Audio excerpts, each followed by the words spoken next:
We're talking offensive linemen. We're talking NFL draft scouting reports on the 49ers. Two offensive tackles turned offensive guards, it looks like. Spencer Burford from Texas San Antonio and Nick Zakelj from Fordham. 49ers draft picks, scouting reports. How do they fit into the 49ers offensive line picture in 2022 and beyond? Coming up right now. You are Locked On 49ers, your daily San Francisco 49ers podcast. Part of the Locked On Podcast Network, your team every day.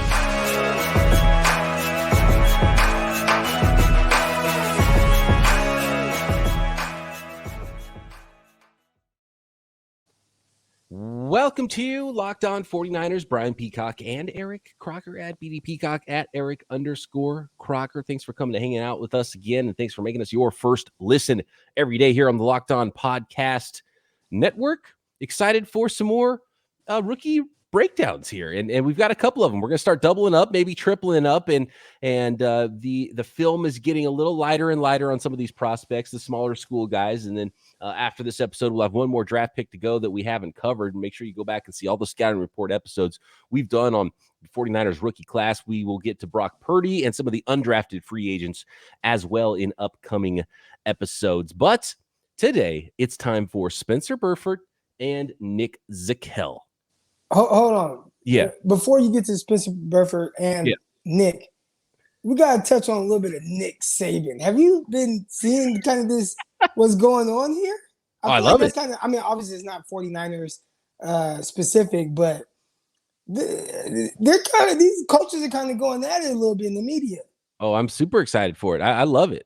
Look, and for Nick Saban to be on his high horse as if he's done everything straight and he's never done anything wrong with recruiting or what kind of, stuff he's done to get where he's at. And it's really funny to watch these two guys that are both guilty as hell of whatever going at each other with Jimbo Fisher of Texas A&M. And they've got each other on the schedule October 8th. That might be a college football game I actually tune into real time because my Saturdays do not I'm not allowed with how much football work I do. I'm not allowed on Saturdays to make that a big part of my day. So I don't watch a lot of college football until after the season's over, where I'm scouting prospects for NFL games. But that one's going to be hyped up. Texas A&M at Alabama, and I love it. And Texas A&M out recruited Nick Saban, and he was hurt by that. And I think it's hilarious. And I love these guys going at each other. So it makes Did you see what Jimbo said? Yeah. He went at him. I love it. And then Deion Sanders got caught like in the crossfires, and Prime's like, yeah, that was one of the things I think that Nick Saban said was something about what is Jackson State? I can't even remember the name of the school. Is that what it is? Jackson State. Yeah, I was like, how's Jackson State getting a prospect? And clearly the NIL stuff was going to open up this bag of worms, and that's where we're at. So let's go. And it's funny because Nick Saban, the coach of Alabama, who's been such a skewed program and such a top program for so long, for him to cast any stones at anybody else and talk about parity, I mean, he's upset that people are catching up to him. Don't talk about parity when you're Alabama. Right. And I think that's the bigger issue for me. Like, dude, you've been at the top for how long? And because you finished second in recruiting, you have an issue with that. Like, I mean, obviously, like, he didn't have an issue with actually finished second, but it's just like, I think why he finished second, like, oh man, Texas A&M, they just paid everybody. So they paid all their prospects. And Deion Sanders, he paid a kid $1 million, and nobody looked into any of that.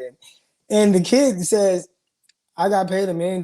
Like, he went out and tweeted, did you see? And he was the number one recruit in the entire nation and went to Jackson State. So I get it. But Deion has already shot down the rumors that the kid made $1 million.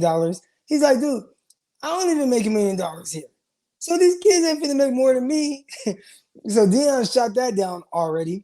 And the kid came and said, dude, yeah, I make $1 million, but my mom lives in a 3-bedroom house with 5 kids. Like, dude, no way. So Nick is just a little butthurt right now. Oh, he totally is. Yeah. I mean, and obviously Deion did something to be able to get the top recruit in the country. And Nick Saban's been doing whatever he had to do for years under the rules. And now there's everybody else under the rules doing whatever they need to do. And I have no idea what the future of college football looks like, but I'm here for the saltiness, and I enjoy that. And so That'll be fun. And I love the coaches. And like the coaches are the ones that I have no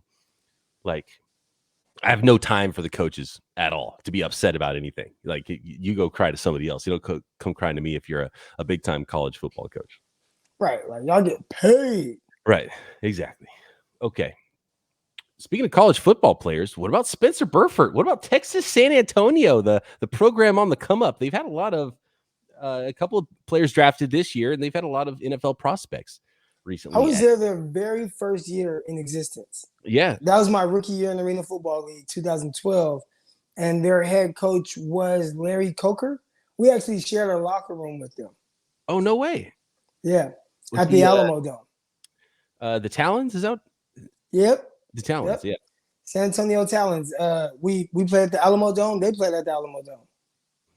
That's awesome. Yeah. And for a program that's been around for 10 years, they're doing some things. So I like it. And that was 10 years ago? Yeah, 2012, right? Yeah. You're getting old, Croc. I know. Wow. Spencer Burford. He is from San Antonio. He might have gone to one of your games, Croc, when he was a kid. Spencer Burford. He's from the area, San Antonio. Wagner High in East San Antonio, and played a lot of defense as a young man, then became an offensive player. How about this for a nugget on Spencer Burford before we get into the strengths and weaknesses in the scouting report there? He's got two cousins that are former NFL players. He's the cousin of former NFL offensive lineman LaAdrian Waddle and former wide receiver Sam Hurd. So football runs in the family. He's got some athletic. Hurd? Hurd? Isn't he in jail for like a ton of years for like being like a drug lord? Is he Sam Hurd? No. Was he a receiver? Maybe. Yeah, receiver. Sam Hurd. He's wide receiver for the Cowboys and the Bears. Oh yeah, 100% him. Oh, he's doing some heavy time. Oh, dang. Okay. Was arrested on federal drug charges, attempting to procure 500 or more grams of cocaine. Hold on, that's just the headline. I need to get into the rest of the story here. Oh man, this is I don't want to get into too much of this on Spencer Burford's cousin. Yeah. Well, at least it shows that good athletic genes in the family. Yeah. Good athletic. Hopefully, he's got more sense to him than Sam Hurd. I think everybody has that drug dealing. Man, $2 million worth of drugs he was trying to. Whew. Big How many money years did he get? Drug dealing operation. Oh, this article, this is from around that same time. This is from December 2011, and this is about the arrest. So I don't know what the prison time for Sam Hurd was.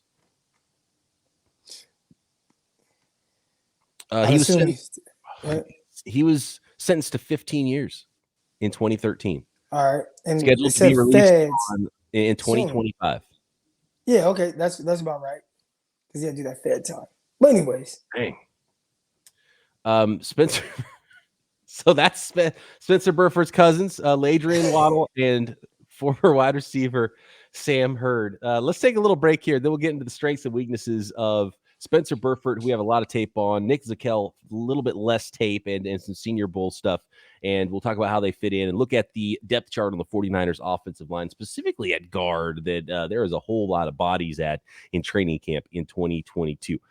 First, I want to let the folks out there, though, know about Bet Online. Our partners at Bet Online continue to be the number one source for all your betting needs and sports information. All the latest odds, news, sports developments, including this year's NBA playoffs, Major League Baseball scores, fights, UFC, boxing, and NFL futures. You could bet on which division. Will it be the NFC West? Will young Trey Lance lead the 49ers to the Super Bowl? Super Bowl 57. You can bet on Super Bowl futures, which division will be in the Super Bowl, rookies of the year, MVPs, coaches of the year, all of it at Bet Online, along with every other sport. It's your continued source for sports wagering information, live betting, playoffs, esports, and more. So get over to Bet Online right now. Use your desktop or mobile device to learn more about all the trends and all of the action at Bet Online, where the game starts.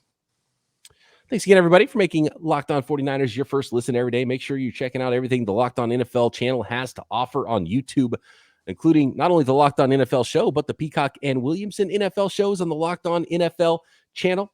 We've got Locked On NFL Draft, hosted by my partner here, Eric Crocker, coming at you every day. There is no offseason for real fans, so make sure you're subscribed to the Locked On NFL channel, Locked On NFL Draft, Locked On 49ers. Hit that subscribe, hit that thumbs up, tell a friend, because there's no offseason for us either.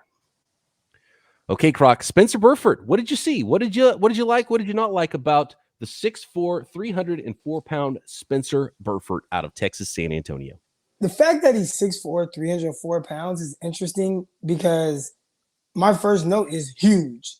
He looks really big out there on the field. Yep. So I don't know if he played at a heavier weight or something, but that is the exact first line of mine as well. Looks bigger than 6'4", 304. Long arms. I think it's the long arms because it was the same thing for Drake Jackson. Big, long, 34-inch arms, and he looks bigger than 6'3" to me. I thought Drake Jackson was going to be 6'4", 6'5".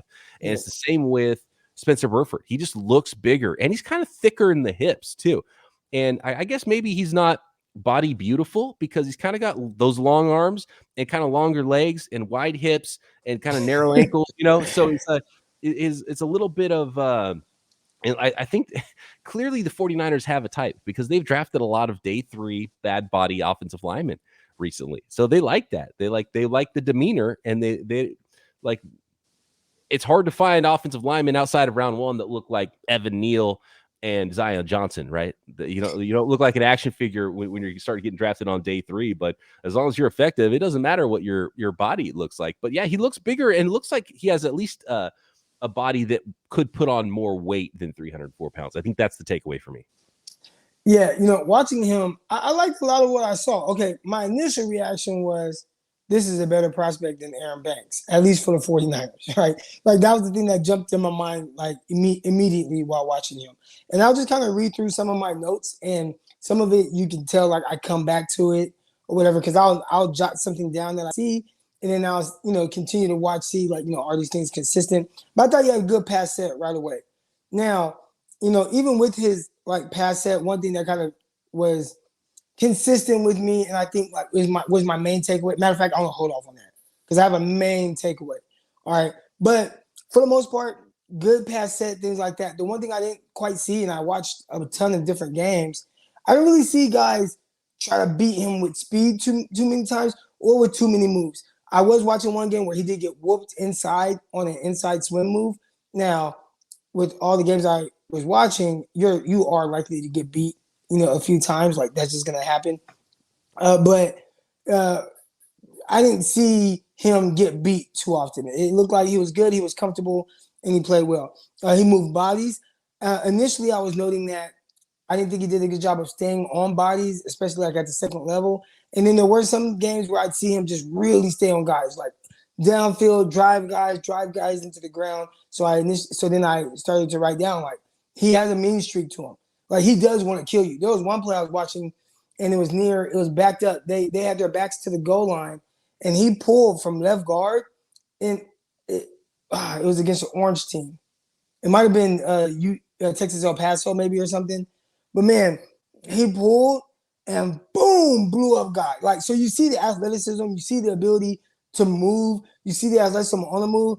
I did think that sometimes, and maybe he was just a little too excited or amped up, he would just kind of like flat out miss guys or like overrun something and have to try to maybe come back to it. I didn't see him get bull rushed or bullied or anything like that in his pass set. I would say, I did know, lost his balance a few times. And I think that goes with some of the things of just maybe like getting to the next level, just whiffing on a guy. Overall, I thought he was good. The thing that I felt like what I was trying to kind of like verbalize in my notes and in my mind, and again, I'm not an offensive line guy, but I think it has to do with technique. I didn't see any lack of ability at all, whether it was with pass protection, whether it was with run blocking, moving forward. I didn't see a strength issue. Getting to the second level, I thought that was good. But I did think, like, when he did mess up, it looked like it was more him than the inability to make those blocks, especially while on the move. So I would assume that some coaching, and I know a lot of people, coach him up, but he has all the ability. Now it's just, all right, can you get taught a little bit more with your technique. I talked about this pass set, right? And I didn't want to give away like my overall takeaway, which was technique.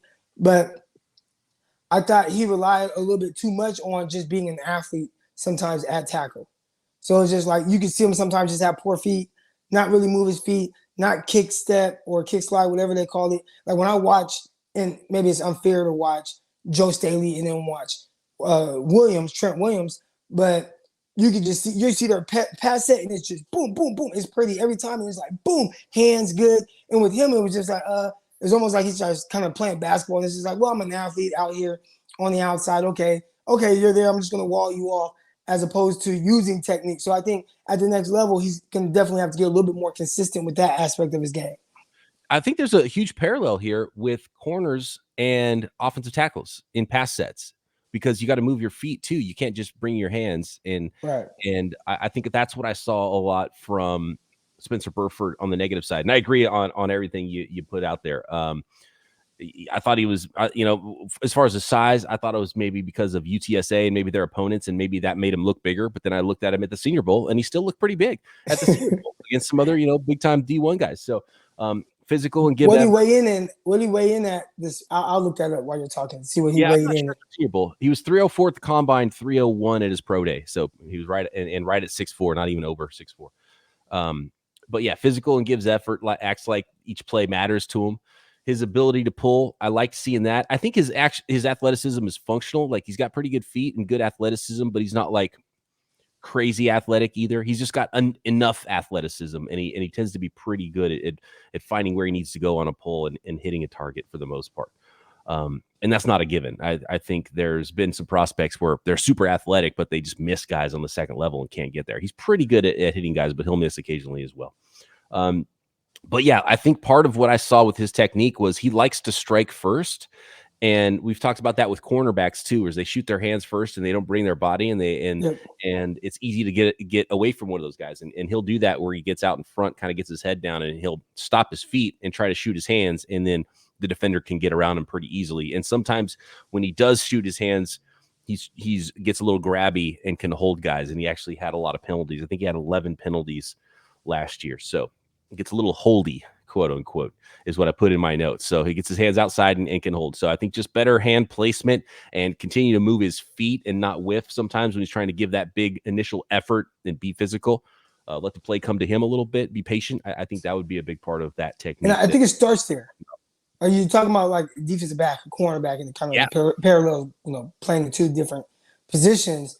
A lot of people think, defensive back, at the line of scrimmage, you got to get your hands on him. And everybody gets so focused on getting their hands on that it's like, no, you want to move the feet and let your feet get you in position to get your hands on. And when you do kind of what we call, you'll see guys lunge, but kind of overplay trying to be aggressive, then they end up being off balance, or they end up putting themselves at a more vulnerable position. So there was some of that with him. But again, I want to circle back to, I didn't see a lack of ability or a lack of athleticism or a lack of strength or, oh man, he just can't do it. So I think as a fourth round pick, those were things that were very encouraging to me. He started out at left guard. He was a 4-year starter, which I like. And that's when you'd hope there'd be a little bit better technique. Obviously, coaching is a big part of it because he had the same coaching staff, I think, the whole time he was there. But he's a 4-year starter, started out left guard for a couple years. He did play a couple games at right tackle, but mostly played left tackle his last 2 years. So played a lot of games all on the left side of the line. Croc, did you come away thinking you would like him at tackle more or guard? Well, it's hard to – I tried to envision him as guard because from my understanding, that's what the 49ers drafted him to play. But I was looking and I'm like, why not leave him at tackle? Yep. I didn't see someone where it's just like, he's going to have to play guard, And he definitely can play guard, but I think his versatility, especially early, would be the smart play is to get him reps at tackle and see if he can be a swing tackle for you. And who knows, maybe he turns out to be he beats out Aaron Banks and you need him to start at left guard. But if he's going to be a backup, I would like to see him play a lot of tackle. And so we'll see if he does that. And they did say he had tackle guard versatility, but it sounded like John Lynch post-draft was talking about both Spencer Burford and Nick Zakelj being guards for the most part in the NFL. So I thought that was kind of interesting because of his arm length and some of that athleticism. I would have liked to seen him get a chance to play tackle in the NFL, especially when we start to look at the depth chart here in a little bit. Why would you not want him to play tackle? That's a great question. If he can play tackle, you'd want him to do that, right?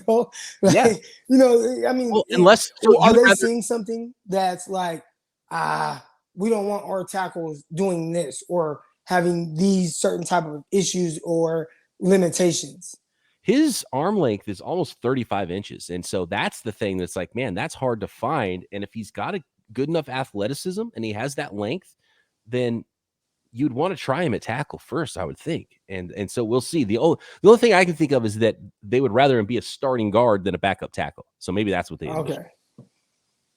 And they do have wide open guard positions. I mean, you have two spots where it's like it's up for grabs. You have one spot that's up for grabs. If Alex Mack retires, then you got two spots, because I think the only logical player to play center would be Daniel Brunskill, unless they really like Jake Brendel, who's been on the practice squad, and he's going to jump in and start at center. Probably not. I would think that Brunskill immediately becomes the starting center, and now you've got to fight for both guard spots.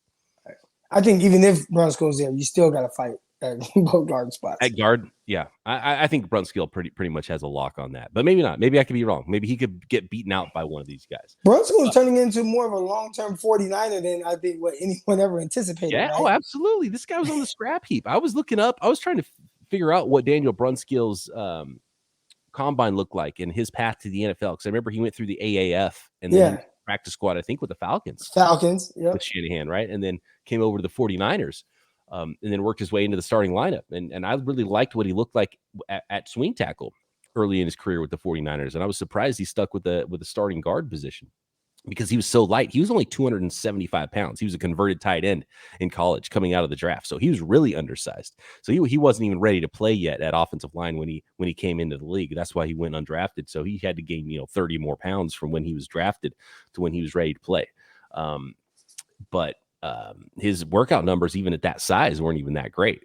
So interesting path for him. And, you can find starting caliber offensive linemen late. So I wonder if the 49ers found one of those in Spencer Burford. And I think that's the idea of starting him out at guard, is they think that maybe he can compete with Aaron Banks right away. And I would think that his movement skills and ability to hit people on the second level, like you said, think it fits that offense a lot better than what we saw in Aaron Banks last year post-draft, right? In my opinion, yes. Yeah. Totally agree. Unless the 49ers are trying to do something very different on offense, which is still a possibility. Next, let's talk Nick Zakelj. Let's talk 49ers depth chart and how these rookies fit in. How about Built Bars? How do Built Bars fit into your diet? The new brownie batter puff. Well, it's actually not a new flavor, but it went out of stock so quickly they had to bring it back now. But there is brownie batter puffs back in stock at built.com. And I know you love brownies, but you know what's sometimes even better than eating the brownies themselves is eating that brownie batter before they even get into the oven. Sometimes you eat half of the entire batter before you're finished making those brownies, licking that spatula clean. Well, how about that flavor, but you get some protein as well. And unlike brownies, only 140 calories with those 17 grams of protein and only 7 grams of sugar in brownie batter puffs, the perfect pick-me-up for any day. And that's what's so great about Built Bars, is not only are they a healthy snack for you to grab, but they taste great. You don't feel like you're getting something healthy. You do feel like you are getting a treat. Went golfing with my real estate agent recently. Shout out to Andrew. And we had Built Bars at the turn. I said, check out these Built Bars. And he had ordered a box before we were even done with the round, because he loved the Built Bar so much. He went the double chocolate flavor. But no matter what flavor you want, or find a mixed box of Built Bars, you can get 15% off with our promo code. Just go to built.com, use promo code LOCKED15 to get 15% off your order.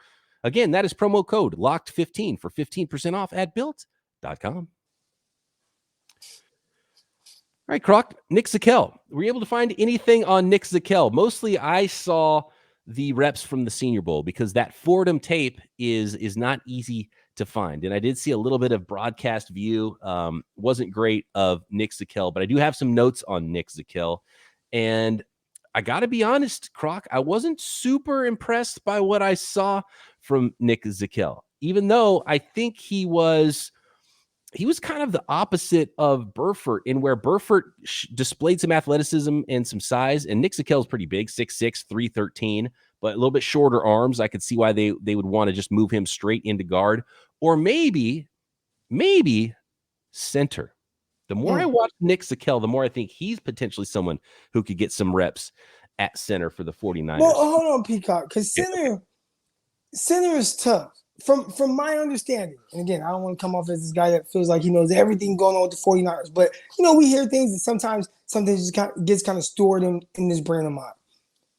I heard something along the lines of the center makes a lot of the line protection calls for the 49ers and calls out the mic and the different blitzes and things like that. So I think in the 49ers offense, the center is actually responsible for a lot more than they are on maybe some of these other teams. Now, again, I can't say that for certain, but just listening to that, I was like, man, I thought that's on the quarterback. I thought it was on the quarterback to set the protection. I thought it was on the quarterback to call out the mic and make sure everybody's set up. And it sounds like not only the center for the 49ers with Alex Mack, but like Kyle Juszczyk too. And so I think the 49ers, they try to simplify it. I think the verbiage is so difficult for quarterbacks. They try to simplify everything else for them. But I don't know if it's as simple as, I've never played center before, but I'm going to go get drafted to the 49ers to play a position, and now I have to learn this whole nother thing. Now, if you're saying, well, this is a development prospect, we're thinking more in terms of practice squad where we could develop him and teach him these ways and he can sit behind Alex Mack and all that and doesn't have to play, then it would make a little bit more sense. That's exactly what I'm saying. Well, real quick, do you draft a guy, what is he, 5th round pick? 6th round? 6th rounder, yep. I guess that's not too. So here's my thing. Nick Zakelj's not playing early for the 49ers. What I saw, he probably needs to hit the weight room pretty hard. And here's the thing. Making calls, he's a smart guy. Nick Zakelj got his master's in business analytics. Did you hear him talking at the rookie press conference? He was geeking out about stats like Barry Bonds' numbers in 2004 and what his on-base percentage would have been if he never swung the bat the entire year. And maybe he's a center then. Yes, that's what I'm saying. So he's got some smarts, and I don't think he's going to play a lot anyway. So I think you're cross-training Nick Zakelj maybe and he played all left. He was a 5-year starter in college. He had that extra COVID year. They only played 3 games in 2020. He was starting at right tackle and left tackle back in 2017. The first year the 49ers took over, or the first year Kyle Shanahan and John Lynch took over the 49ers, Nick Zakelj was starting on the offensive line for his college team. So he's been the entire time Kyle Shanahan's been coaching the 49ers, Nick Zakelj's been in college, and then started for 4 years. That was at mostly right tackle. Then for 4 years after that, he started at left tackle, first team All Patriot League honors for the last 3 years. So he's been a really good player at that level. I didn't see a specimen that really wowed me physically, although he could move around. He was pretty under control and athletic, and he was pretty darn good technique-wise.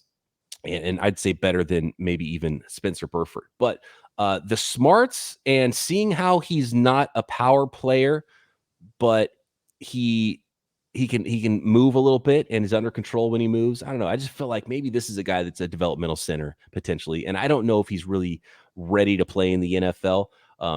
Technique-wise, it seemed like he was in a pretty good place, but I just didn't see a guy who was powerful enough and really going to have any answers for power or a lot of answers for secondary pass rush moves for the most part. Well, I think the 49ers, the way they block up front, I don't think you have to be the best like power guy. Like that was one of my issues with Donovan West, where it was like I don't see him move bodies. He doesn't get moved, but I don't see him move bodies.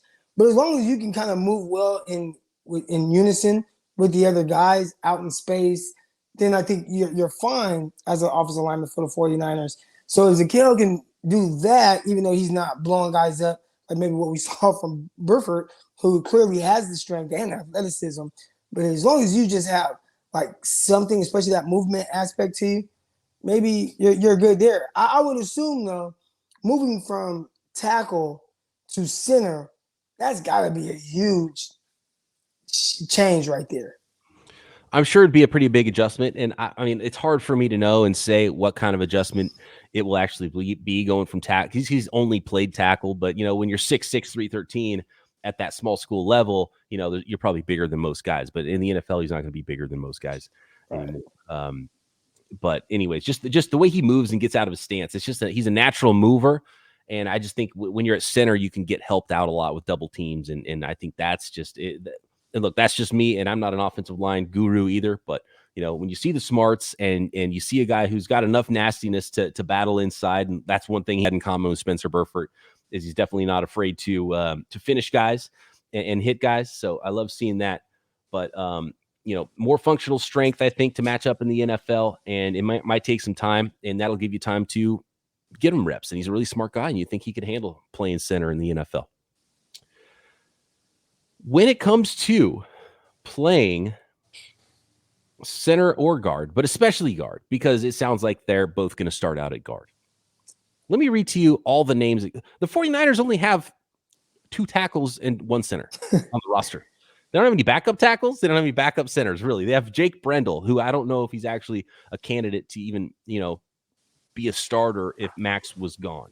I don't know even who would be the starter at left tackle or right tackle if McGlinchey or Williams would be gone. I guess it would be, Colton McKivitz. But Colton McKivitz played a lot of guard for the 49ers as well. So you've got McKivitz, you got Aaron Banks, you've got Daniel Brunskill, Spencer Burford, Nick Zakelj, Jalen Moore, and that is 7 right there. That's basically 7 guards. And the 49ers only take, 9 or 10 players on the offensive line from training camp. So 9 or 10 guys. You've got 7 guards battling right there. You've got Mack, Trent Williams, and McGlinchey. That's 10. Is that it? Does everybody make the team? Alfredo Gutierrez, I guess, would be another tackle that's still on the roster. He's the international free agent that the 49ers signed last year after the draft, and he's been in the system for a year. What does he look like? Justin School is coming back from his injury. I think there's something with the international guys where they don't count against the cap or something like that. Yeah, I think they don't count against the cap, and they're an extra body. So I think you can keep an extra player, and he doesn't even really count. Basically, a 54th guy on the roster, or a 91st man in training camp. I can't remember exactly how that works, but I think you're right. You get a little freebie there with Alfredo Gutierrez that might not count against the count. I think he would count against the 53, but not against the 90 man, or against the practice squad numbers. But I don't know. I mean, this is just going to be a bloodbath, right? Is this going to be a battle royale for the guard spots? Is that what we're seeing? Because there's so many bodies, and they're all very similar types. They're all kind of okay athletes, okay size. Did we hear anything about where they had Burford during rookie minicamp?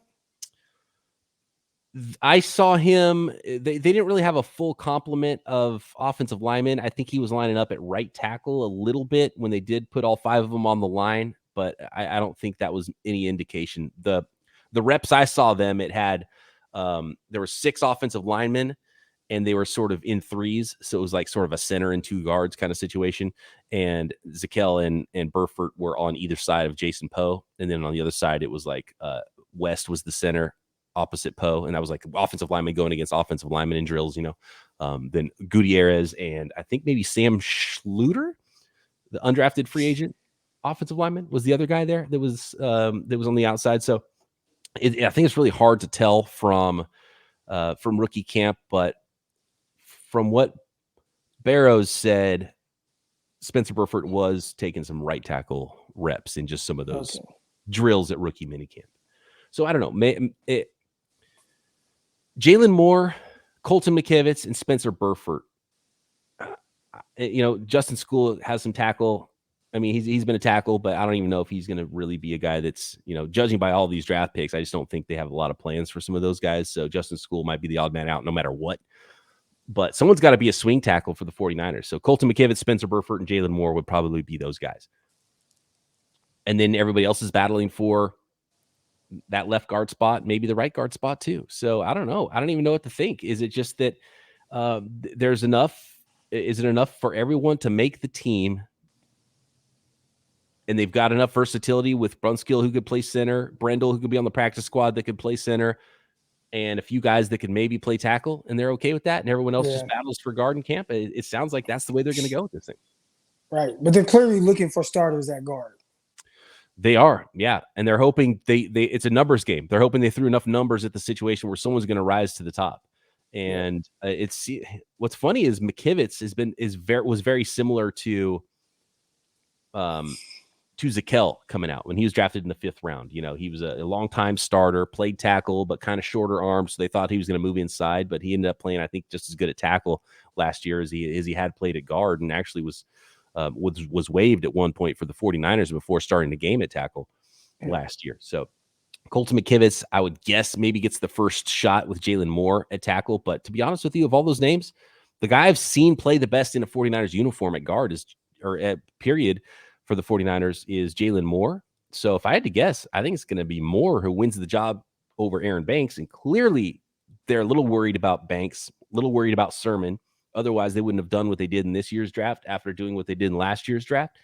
So I think that is the warning shot for Aaron Banks, that if he doesn't come back and look like a different player, then it's going to be Burford or it's going to be Jalen Moore at left guard. I really think that's what they're telling us with this draft. And so if I had to guess right now, I would say it's Trent Williams left tackle, Jalen Moore left guard, Alex Mack center, Daniel Brunskill right guard, and Mike McGlinchey at right tackle when they line up in week 1.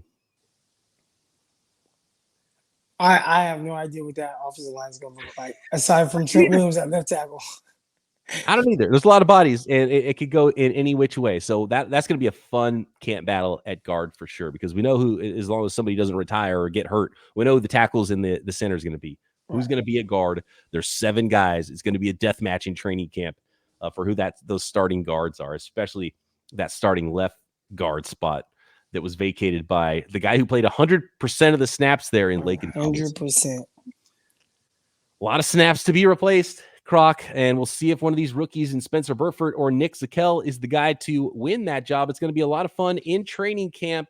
Croc and I will continue to go through some of these undrafted free agent rookies, continue to have you covered all off season long. Thanks for making us your first listen. For your second listen, go check out the Peacock and Williamson NFL show. Go check out Locked On NFL Draft, and Croc and I will be back with you tomorrow right here, Locked On 49ers.